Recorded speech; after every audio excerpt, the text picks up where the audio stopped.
Suatu hari pada tahun 1796, seorang gadis pemeras susu bernama Sarah Nelmes mendatangi Jenner dan mengeluhkan adanya rash di tangannya.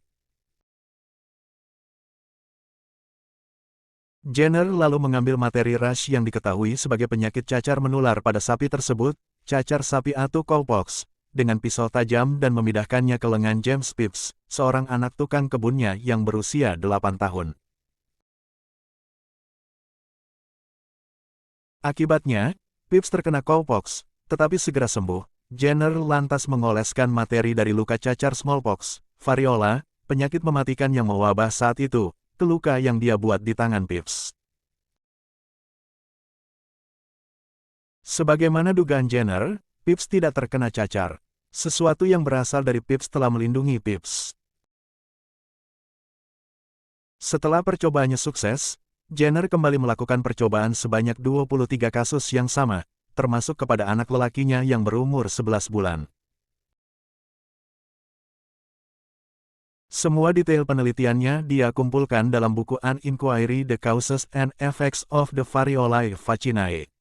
Dengan keberhasilan Jenner ini, ilmu imunologi pun lahir. Penemuan Jenner dikenal sebagai vaksinasi yang diambil dari bahasa Latin sapi, yaitu vacca. Pada 1789, dia mengirim artikel ilmiah tentang hasil studi yang dilakukannya kepada majalah The Royal Society yang terkenal dan bergengsi. Dia menjelaskan bahwa upaya vaksinasi yang dilakukannya berhasil memberi perlindungan dari serangan penyakit cacar. Sayangnya, metode penelitian eksperimental yang dilakukan Jenner dipandang tidak lazim dan tidak memenuhi kriteria ilmiah yang dianut pada masa itu. Pihak redaksi tidak saja menolak untuk menerbitkan artikel ilmiah tersebut, tetapi juga mengkritik keras dan mencemooh upaya tanpa pamrih yang dilakukan Jenner.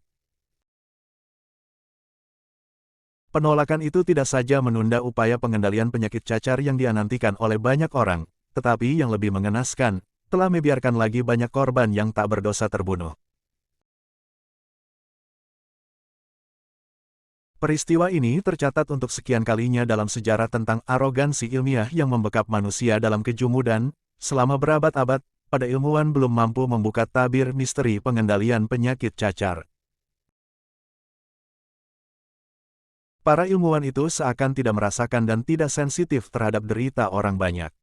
Mereka terkesan telah menghambat sosialisasi penemuan yang terbukti berkontribusi besar terhadap peningkatan derajat kesejahteraan manusia.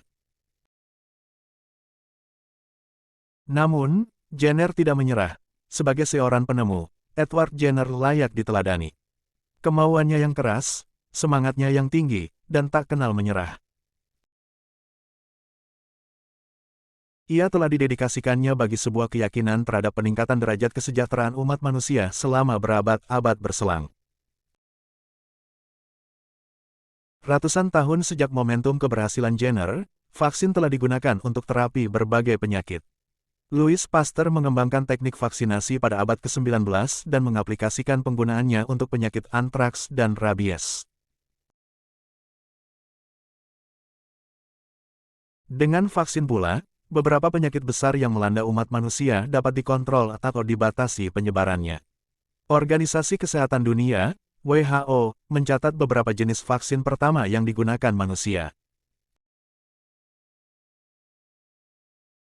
yaitu cacar pada 1798, rabies, 1885, pes, 1897, difteri, 1923, pertusis, 1926, tuberkulosis, 1927, tetanus, 1927, dan yellow fever, 1935. Setelah Perang Dunia Kedua, pengembangan vaksin mengalami percepatan.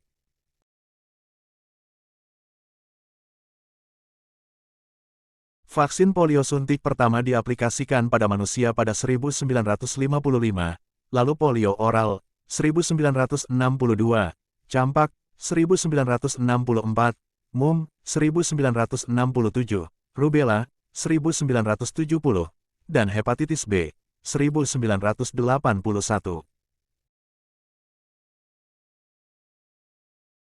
WHO pun mencanangkan beberapa program vaksinasi dengan target eradikasi penyakit.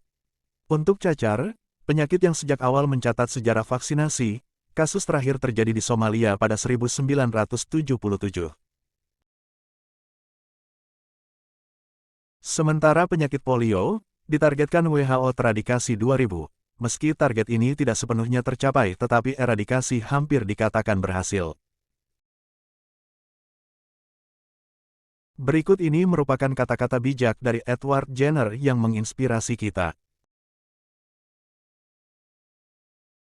Sementara penemuan vaksin itu progresif, sukacita yang saya rasakan pada prospek sebelum saya menjadi instrumen yang ditakdirkan untuk mengambil dari dunia salah satu bencana terbesar, cacar, dicampur dengan harapan suka. Menikmati kemerdekaan dan kedamaian dalam negeri dan kebahagiaan, seringkali terlalu berlebihan sehingga, dalam mengejar subjek favorit saya di antara padang rumput, saya terkadang menemukan diri saya dalam semacam lamunan. Penyimpangan manusia dari keadaan di mana ia semula ditempatkan oleh alam tampaknya telah membuktikan kepadanya sumber penyakit yang banyak. Saya akan berusaha lebih jauh lagi untuk menuntut penyelidikan ini. Penyelidikan yang saya percaya tidak hanya spekulatif, tetapi cukup saat untuk mengilhami harapan menyenangkan yang pada dasarnya menjadi bermanfaat bagi umat manusia. Saya berharap bahwa suatu hari praktik memproduksi cacar sapi pada manusia akan menyebar ke seluruh dunia. Ketika hari itu tiba, tidak akan ada lagi cacar.